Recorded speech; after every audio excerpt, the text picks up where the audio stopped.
জল এই পৃথিবীর এক অন্যতম মূল্যবান সম্পদ। আমরা ছোটবেলা থেকে শুনে এসেছি জলের অপর নাম জীবন। ভারতবর্ষ সুবিশাল এক দেশ। এই দেশের কোনো কোনো প্রান্তিক গ্রামের ভৌগোলিক অবস্থান এমনই যে সেখানকার মানুষদের এক চরম সংকটের মোকাবিলা করতে হয় প্রতিদিন প্রতি মুহূর্তে। এই সংকট হলো জলসংকট।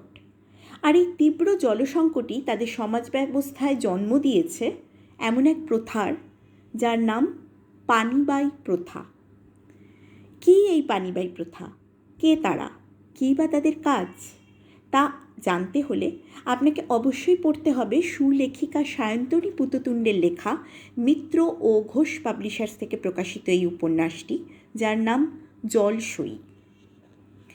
এই উপন্যাসের প্রতিটি পাতায় উঠে এসেছে এইসব পানিবাইদের জীবন যন্ত্রণার বাস্তব আখ্যান, যা চিন্তাশীল পাঠকদেরকে আগামী পৃথিবীর সম্ভাব্য জলসংকট রোধের জন্য জল সংরক্ষণের কথা প্রচারে সচেষ্ট করে তুলবে বলেই আমার বিশ্বাস।